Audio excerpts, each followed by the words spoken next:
नमस्कार दोस्तों, मैं जय शौतानी और आज का हमारा टॉपिक है India versus Bangladesh economic comparison. अगर आप लोग को मेरा वीडियो पसंद आता है तो इसे लाइक, शेयर, सब्सक्राइब कीजिए ताकि मैं और भी ऐसे वीडियो बना सकूं। दोस्तों, उम्मीद करता हूं कि आपकी दिवाली शुभ और मंगलमय रही हो। आज से कुछ साल पहले इंडिया की जीडीपी बांग्लादेश से कई ज्यादा थी, मगर आईएमएफ की रिपोर्ट के हिसाब से इस साल बांग्लादेश की जीडीपी जहां 4% पॉजिटिव ग्रोथ दिखा रही है, वहीं इंडिया की जीडीपी -10% है।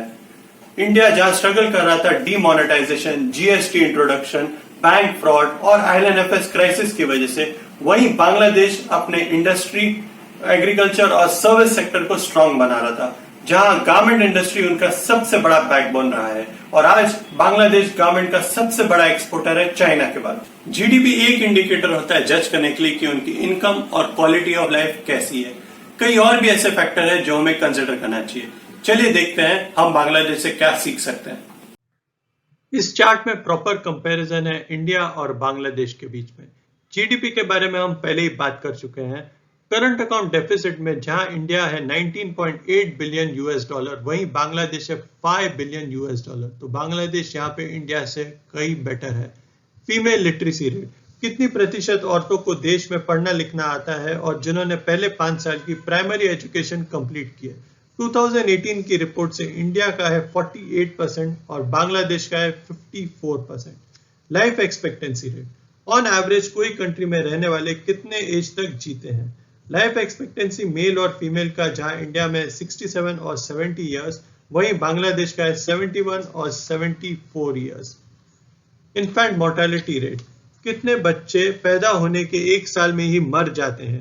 इंडिया में ये है 29.9 डेथ्स पर 1000 और जहां बांग्लादेश का है 22.1 डेथ्स पर 1000। ग्लोबल हंगर इंडेक्स, जो जज करता है कि देश में रहने वाले लोग कितने भूखे हैं, उसमें इंडिया की रैंक है 94 आउट ऑफ 107 नेशन, एकदम बॉटम में, और वहीं बांग्लादेश की है 75 इन 2020। इंडिया से कई बेटर है। वर्ल्ड हैप्पीनेस इंडेक्स, यहाँ भी बांग्लादेश हमसे बेटर है। बांग्लादेश की रैंक है 125 और इंडिया की है 140। तो बांग्लादेश में रहने वाले ऑन एवरेज इंडिया से ज्यादा खुश हैं। लेबर पार्टिसिपेशन फीमेल, जहाँ जमीन आसमान का फर्क है कि कितने औरतें काम करने जाती हैं। इंडिया में ये 1990 में था 30.3%, जो अभी गिर के 20.3% हो चुका है, और वहीं बांग्लादेश में इसका उल्टा हुआ है 24.7%, जो अब बढ़ के 36.4% हो चुका है। अनएम्प्लॉयमेंट रेट में भी बांग्लादेश हमसे बेटर है। बांग्लादेश का है 5% और इंडिया का है 8.5%। तो बेरोजगारी हो, वुमेन एम्पावरमेंट हो या इकोनॉमी हो, बांग्लादेश हमसे कई गुना बेटर हो चुका है या होता जा रहा है। हैरानी की बात यह है दोस्तों कि आज से 20 साल पहले बांग्लादेश एक बहुत ही गरीब देश हुआ करता था। इंडिया को आजादी 1947 में मिली थी और बांग्लादेश को आजादी 1971 में मिली थी, जो इंडिया ने ही मदद की थी। आजादी के बाद ही बांग्लादेश में एक इकोनॉमिक क्रैश आया था, जिसके वजह से उनकी जीडीपी -14% हो गई थी। उसके बाद में एक फैमिन आया, जिसके वजह से 1.5 मिलियन लोग भुखमरी की वजह से मारे गए थे। तब उनकी जीडीपी -4% थी। पिछले 5 साल में बांग्लादेश ने तेजी पकड़ी है और वो इंडिया को टक्कर दे रहा है। तो आइए देखते हैं वो ऐसा कैसे कर पाया। वुमेन एम्पावरमेंट, यहाँ पे बांग्लादेश ने अपनी घर की औरतों को बाहर निकाल के उनको एम्प्लॉयमेंट दी, जिसमें गारमेंट सेक्टर का सबसे बड़ा कंट्रीब्यूशन था। उसी की वजह से आज Bangladesh second largest apparel supplier है इन द वर्ल्ड, चाइना के बाद। 2017 में उनका मार्केट शेयर था 6.5%, जो इंडिया से भी ज्यादा है। मैन्युफैक्चरिंग, यहाँ पे बांग्लादेश ने फोकस किया कि वो मैन्युफैक्चरिंग सेक्टर को बढ़ावा दे ताकि वो अपने घर में मैन्युफैक्चर करे और बाहर एक्सपोर्ट करे।